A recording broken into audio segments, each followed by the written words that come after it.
días, querida comunidad. Iniciamos esta semana primero con la alegría de que ya nuestros templos están ofreciendo el culto al público, claro, con las debidas restricciones y medidas, que creo firmemente que las vamos a observar porque es nuestro anhelo participar en la Sagrada Eucaristía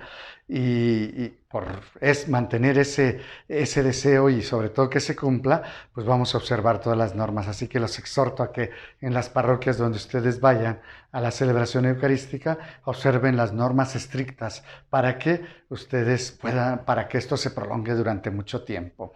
El evangelio que meditamos el día de hoy es el evangelio de Mateo, tomado del capítulo 12, del versículo 38 al 42. Dice así: En aquel tiempo le dijeron a Jesús algunos escribas y fariseos: Maestro, queremos verte hacer una señal prodigiosa.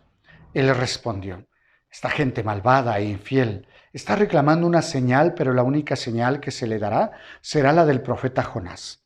Pues de la misma manera que Jonás estuvo 3 días y 3 noches en el vientre de la ballena, así también el Hijo del Hombre estará 3 días y 3 noches en el seno de la tierra.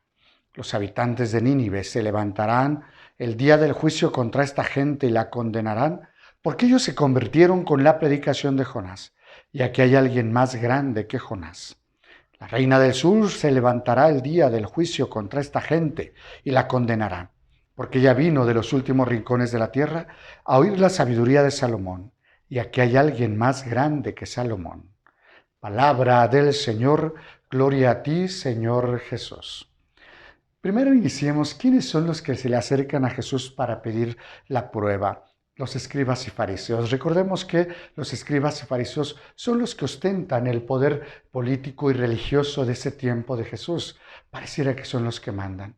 Pero se equivocan porque pareciera que quisieran ellos también mandar en las acciones de Dios. Y le piden al Señor entonces la señal, danos una señal, como si Dios estuviera supeditado a lo que ellos quisieran. Ya Dios había dado muchas señales, ya Jesús había dado muchas señales con los pobres, con los necesitados, con los que le pedían de corazón y con fe, pero no para vanagloria de otros. Y esto es lo que hace enojar, si le podemos llamar así, a Jesús.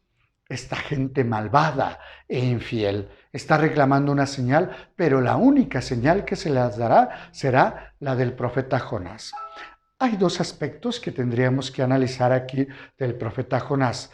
Esto de estar 3 días en el seno de la ballena, es decir, 3 días que representan la muerte, para entonces resucitar, para entonces dar esperanza a los demás. Esto también es lo que pasa con Jesús. Jesús muere, permanece en el sepulcro 3 días y entonces resucita para dar esperanza a cada uno de nosotros. ¿Qué esperábamos antes de que Jesús nos predicara la resurrección después de la muerte? La nada, el dormirnos simplemente y se pierde todo. Cuando viene Jesús y Él nos predica la resurrección y nos predica una vida nueva, una vida distinta, y es ahí donde suscita la esperanza en nosotros. Es la señal que nos va a dar, es decir, la promesa de esa eternidad, la promesa de esa vida mejor, la promesa de una vida nueva. Si tú te adhieres a Él, entonces la obtendrás. Si no, te quedarás como estos escribas y fariseos queriendo esperar otra señal. Si Dios ya te ha manifestado tanto, ¿qué más quieres? Pero no solamente se queda en eso, porque cuando el Evangelio habla de los habitantes de Nínive que se levantarán en juicio, no es otra cosa sino que aquellos escucharon la predicación de Jonás, que era un simple hombre y que incluso estaba haciendo su misión sin querer hacerlo, es decir, con resistencias. Sin embargo, le creen y se convierten al Señor y tratan de cambiar el camino. En el caso con Jesús, viene Jesús, les muestra el camino y aún así siguen tercos, en que quieren quieren recibir una señal. Si el Señor les había predicado el reino de los cielos, si les había hablado del amor, de la cercanía del Padre, si les había hablado de que el Señor los quería libres, de que el Señor los quería nuevos, todavía quieren una señal. Si ellos hubieran entendido el mensaje de Jesús, hubieran cambiado.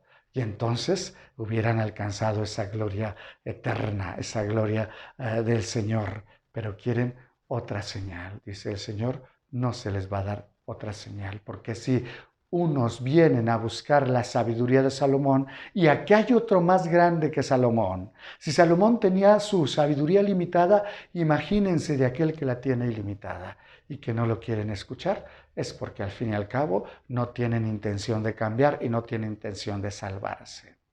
Dios quiera que nosotros no tengamos esta actitud, sino que tengamos esa actitud de apertura, escuchar la enseñanza de Jesús y vivirla. Abrirnos a esta enseñanza que nos dice cómo tenemos que vivir para disfrutar plenamente esta vida y alcanzar la vida eterna. ¿Por qué buscar otra señal si nuestra misma vida ya es una señal? ¿Por qué buscar otra señal si se nos ha dado tantas señales a través del Evangelio, a través de la Eucaristía? Dios quiera que tengamos el corazón tan sencillo para descubrir a Jesús en tantas señales que nos da aquí. De tal manera que disfrutemos su presencia aquí, anhelando verlo cara a cara cuando el Señor nos llame a esa vida eterna. Que así sea.